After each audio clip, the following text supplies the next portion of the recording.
ഷൈജു ആന്റണി, ഉത്തരേന്ത്യയിൽ ക്രൈസ്തവരെ ഓടിച്ചിട്ട് തല്ലുന്നവർ കേരളത്തിൽ സഹായിക്കുമെന്ന് പറയുന്നതിന്റെ രാഷ്ട്രീയം സഭയ്ക്ക് തിരിച്ചറിയാനാകും എന്നാണ് ഇന്ന് ദീപിക എഡിറ്റോറിയലിലൂടെ പറയുന്നത്.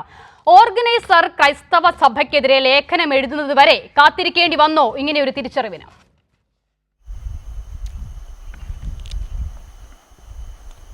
അസിത, ഒരു പരിധിവരെ നമ്മൾ അങ്ങനെ തന്നെ പറയേണ്ടി വരും.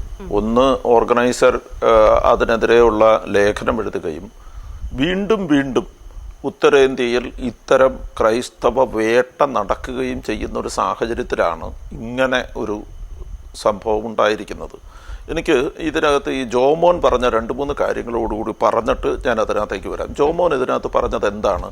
മുനമ്പം വിഷയത്തിൽ ഇതിനോടകം പരിഹാരമായി കഴിഞ്ഞു. ജോമോൻ കുറേ ക്ലോസുകൾ പറഞ്ഞു. ആ ക്ലോസുകളെല്ലാം ശരിയാണ്, ഞാൻ ആ ക്ലോസുകളെ ഒന്നും ഖണ്ഡിക്കുന്നില്ല. പക്ഷെ ജോമോൻ ക്ലോസ് 2 മാത്രം മതി മുനമ്പം വിഷയത്തിൻ്റെ പരിഹാരമുണ്ടാകാൻ എന്ന് പറഞ്ഞു. എന്താണ് ക്ലോസ് 2? JPC ശുപാർശ ചെയ്ത ക്ലോസ് 2. ഈ ക്ലോസ് 2 അവിടെ ഉപയോഗിക്കപ്പെടുന്നത് എന്നാണ് എൻ്റെ വിശ്വാസം.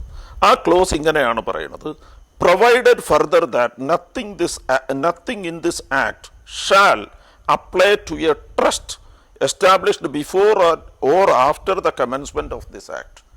ഒരു ട്രസ്റ്റിന് ഈ ആക്ടിലെ ഒരു കണ്ടീഷൻസും ബാധകമാകില്ല എന്നതാണ് ഈ ക്ലോസ്. അപ്പൊ ഇവർ പറഞ്ഞു വരുന്നത് ഈ ഫറൂഖ് കോളേജ് ഒരു ട്രസ്റ്റാണ്. അപ്പൊ ട്രസ്റ്റിന് ഇത് അല്ലല്ലല്ല, ഫറൂഖ് കോളേജ് ഒരു ട്രസ്റ്റാണ്. അപ്പൊ ആ ട്രസ്റ്റിന് ഇത് ബാധകമാകില്ല എന്ന് ആ ജനങ്ങളോട് പറഞ്ഞിരിക്കുകയാണ്. പക്ഷെ യഥാർത്ഥത്തിൽ വഖഫ് ചെയ്തിരിക്കുന്നത് ഫറൂഖ് കോളേജ് അല്ല, ഒരു സിദ്ദിഖ് സേട്ടാണ്. അപ്പൊ അത് ട്രസ്റ്റ് അല്ല, അത് ട്രസ്റ്റിന്റെ പേരിൽ വരില്ല. ഞാൻ പറഞ്ഞത് ആ മനുഷ്യരെ വെറുതെ പറഞ്ഞു പറ്റിക്കുകയാണ്. അപ്പൊ ഞാൻ മനസ്സിലാക്കുന്നതനുസരിച്ച് ഇത് കാലങ്ങൾ നീണ്ടു നിൽക്കുന്ന ഒരു നിയമ പോരാട്ടത്തിന് വഴി തുറക്കുമെന്നുള്ളതല്ലാതെ അല്ലല്ല. ഞാൻ പറഞ്ഞു തീർന്നോട്ടെ. ജോമോൻ പറഞ്ഞപ്പോൾ ഞാൻ വേണ്ടിയില്ലായിരുന്നു. ഞാൻ ജോമോന്റെ സമയമാകുമ്പോൾ ജോമോൻ പറഞ്ഞോളൂ. ഞാൻ പറഞ്ഞു വന്നത്, ഈ അമെൻമെന്റ് ആക്ടിനകത്ത് വളരെ സിമ്പിളായി ഒരു കാര്യം എഴുതായിരുന്നു. വഖഫ് ബോർഡിന്റെ രജിസ്റ്ററിൽ, അസറ്റ് രജിസ്റ്ററിൽ ഉൾപ്പെടുത്തതിന് മുമ്പ് നടന്നിട്ടുള്ള ക്രയവിക്രയങ്ങൾ സാധുവായിരിക്കും. ഒരൊറ്റ വാചകം എഴുതിയാൽ മതി, മുനമ്പത്തെ മുഴുവൻ ജനങ്ങൾക്കും പരിഹാരം ഉണ്ടാവും. കാരണം മുനമ്പത്തെ ജനങ്ങൾക്ക് ഈ ക്രയവിക്രയം നടത്തിയതിന് ശേഷം ഏതാണ്ട് 9-10 വർഷങ്ങൾക്ക് ശേഷമാണ് വഖഫ് ബോർഡിന്റെ അസറ്റ് രജിസ്റ്ററിൽ ഈ ഭൂമി കയറുന്നത്. അപ്പോൾ വളരെ സിമ്പിളായി ഒരൊറ്റ വാചകം, വഖഫ് ബോർഡിന്റെ അസറ്റ് രജിസ്റ്ററിൽ കയറുന്നതിന് മുമ്പ് നടന്നിട്ടുള്ള ക്രയവിക്രയങ്ങൾ സാധുവായിരിക്കും. ഒരൊറ്റ വാചകം കൊണ്ട് തീർക്കാമായിരുന്ന ഒരു വിഷയം. നിങ്ങൾ ആലോചിച്ച് നോക്കണം. JPC, ജോയിന്റ് പാർലമെന്ററി കമ്മീഷൻ എന്ന് പറയുന്ന ഈ സാധനം ഉണ്ടല്ലോ, ഈ കമ്മിറ്റി 1000 പേജിനടുത്തുള്ള ഒരു റിപ്പോർട്ട് പുറത്തുവിട്ടപ്പോൾ അതിനകത്ത് ഒരിടത്തും മുനമ്പം പരാമർശം വിഷയമായിട്ടില്ല. JPC മുനമ്പം വിഷയം ചർച്ച ചെയ്തതായി JPC റിപ്പോർട്ട് വായിച്ചാൽ തോന്നില്ല. മുനമ്പം വിഷയം JPC ചർച്ച ചെയ്തിട്ട് പോലുമില്ല എന്നാണ് ഞാൻ മനസ്സിലാക്കുന്നത്. ആ റിപ്പോർട്ട് വായിച്ചാൽ അങ്ങനെയാണ് മനസ്സിലാകുന്നത്. നിങ്ങൾ വളരെ കൃത്യമായി വായിച്ചു നോക്കൂ. ഒരു ജനതയെ നിങ്ങൾ പറ്റിക്കരുത്. നിങ്ങളുടെ കൂടെ 50 പേരോ 50,000 പേരോ 5,000 പേരോ ചേർന്നോട്ടെ.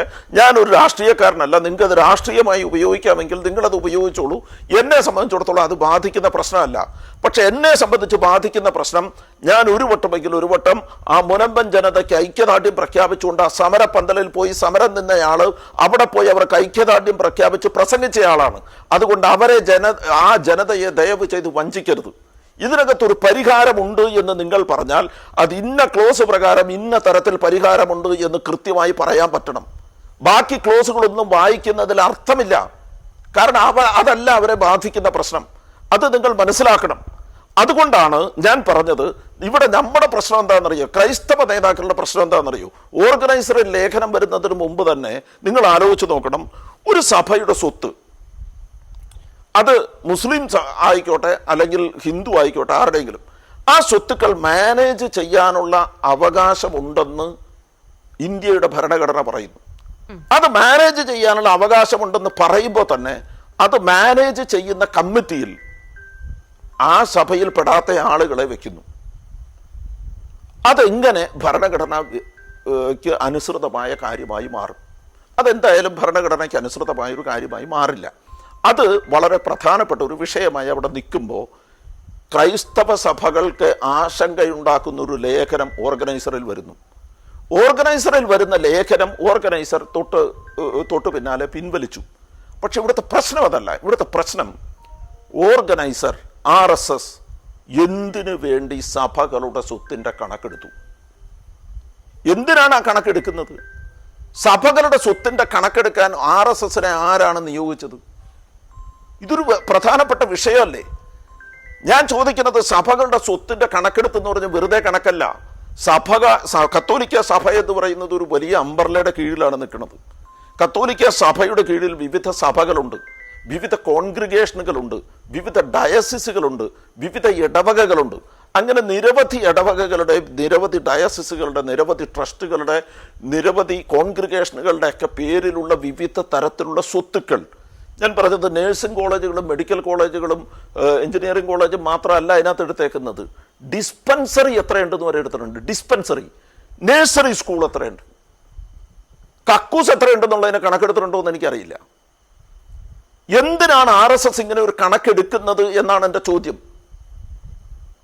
നിങ്ങൾ ലേഖനം പിൻവലിച്ചത് നിങ്ങളുടെ പൊളിറ്റിക്സ് ആണ്, നിങ്ങളുടെ രാഷ്ട്രീയമാണ്. പക്ഷെ നിങ്ങൾ എന്തിന് കണക്കെടുത്തു എന്ന ചോദ്യത്തിന് നിങ്ങൾ ഉത്തരം പറയണം. ആ കണക്കെടുക്കേണ്ട ആവശ്യം നിങ്ങൾക്കില്ല. നിങ്ങൾ എന്തിനാണ് കണക്കെടുക്കുന്നത്? ആ കണക്കെടുത്തതിന്റെ പിന്നിൽ വ്യക്തമായ ദുരുദ്ദേശമുണ്ട്. നാളെ ഇത് ക്രൈസ്തവ സഭകളെ നിയന്ത്രിക്കുന്ന ഒരു നിയമം ഉണ്ടാക്കാൻ നിങ്ങൾ ആഗ്രഹിക്കുന്നു. അതിന് ഏതൊക്കെ തരത്തിലുള്ള സ്വത്തുക്കളാണ് ക്രൈസ്തവ സഭകളുടെ കയ്യിലുള്ളത്? ബിൽ പാസ്സാക്കുമ്പോഴും പ്രകടമായിരുന്നു. എല്ലാ മനുഷ്യരും അത് ഒരുമിച്ച് പറഞ്ഞതാണ് ആ ദുരുദ്ദേശത്തെ കുറിച്ച്. പക്ഷെ അന്നത് ബോധ്യമാകാതിരുന്നത് ക്രൈസ്തവ സഭകൾക്കാണ്. കാരണം എന്താണ്? മുനമ്പമാണ്. മുനമ്പത്തെ മുൻനിർത്തി മാത്രം അവർ ആ വിഷയത്തെ കണ്ടു. അപ്പോൾ ഈ തിരിച്ചറിവ് ആ ഘട്ടത്തിൽ ഉണ്ടാകേണ്ടിയിരുന്നതാണ്. അങ്ങനെയാണെങ്കിൽ ഒരു വലിയ മെസ്സേജ് പോലും കൊടുക്കാൻ ഈ നാടിന് കഴിയുമായിരുന്ന വിഷയമായിരുന്നു. അന്നത് ഉണ്ടായില്ല. അപ്പോൾ തങ്ങൾക്ക് നേരെ വരുമ്പോൾ മാത്രം ഈ നിലയിൽ ഇടപെടും എന്നുള്ള അത് ശരിയാണോ ഷൈജു ആന്റണി? അസിത, ഇത് ഒരു ദീർഘവീക്ഷണമില്ലായ്മ ഞങ്ങളുടെ പല ബിഷപ്പുമാർക്കും ഉണ്ടായിട്ടുണ്ട്. ഞങ്ങളുടെ ബിഷപ്പുമാരിൽ നിങ്ങൾ ആലോചിച്ച് നോക്കണം. ഞങ്ങളുടെ ബിഷപ്പുമാരിൽ ഇപ്പോൾ സീറോ മലബാർ സഭയുടെ ബിഷപ്പുമാരുടെ എണ്ണം എടുത്താൽ ഏകദേശം 54-55 ബിഷപ്പുമാരുണ്ട്. ഈ ബിഷപ്പുമാരിൽ ഭൂരിഭാഗം ബിഷപ്പുമാരും, ഒരു വളരെ ചുരുക്കം വിരലിലുണ്ടാവുന്ന കുറച്ച് ബിഷപ്പുമാരൊഴിച്ച് ഭൂരിഭാഗവും ബിഷപ്പുമാരും അതിശക്തമായി നല്ല വിശുദ്ധ ജീവിതം നയിക്കുന്ന ബിഷപ്പുമാരാണ്. വിരലിലുണ്ടാവുന്ന കുറച്ച് ബിഷപ്പുമാർ കളങ്കിതരായ ബിഷപ്പുമാരാണ്. അവർ അൺഫോർച്ചുനേറ്റ്ലി അവർ ഈ സിനഡിനെ നയിക്കുന്ന ഒരു സാഹചര്യമുണ്ട്. അവർ ഈ സിനഡിനെ നയിക്കുന്ന ഒരു സാഹചര്യത്തിൽ അവർ ചില വിട്ടുവീഴ്ചകൾക്ക് തയ്യാറാകുന്നുണ്ട്.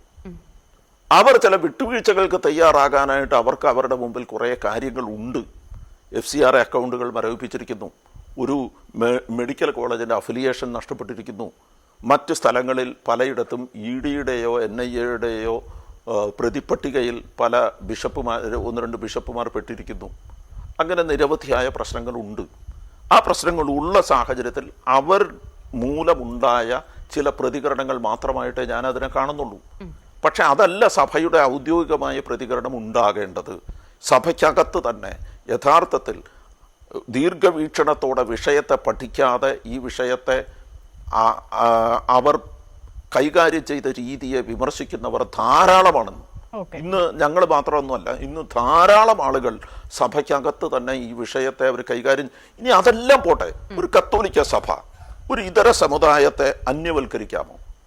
ശത്രു പക്ഷത്ത് നിർത്താമോ? അങ്ങനെ ഉണ്ടെങ്കിൽ തന്നെ അത് കാണിക്കേണ്ടിയിരുന്ന കുറേ രീതികളുണ്ടല്ലോ. അപ്പം അവർ കൈകാര്യം ചെയ്ത രീതി പൂർണ്ണമായും തെറ്റായിപ്പോയി എന്ന് വിശ്വസിക്കുന്ന അനേകം ബിഷപ്പുമാരും അനേകം സഭയുടെ നന്മ കാക്ഷിക്കുന്ന അനേകം പേരുമുണ്ട്. ഈ കഴിഞ്ഞ ദിവസം സീറോ മലബാർ സഭയുടെ വക്താവ് പറഞ്ഞത് ഞങ്ങൾ മടുത്തു എന്നാണ്. അപ്പൊ അതുകൊണ്ട് അവർക്ക് ഇന്നത്തെ കാര്യങ്ങൾ കൃത്യമായി മനസ്സിലായിട്ടുണ്ടെന്നാണ് എൻ്റെ വിശ്വാസം. ഓക്കെ, ഞാൻ മടങ്ങി വരാം.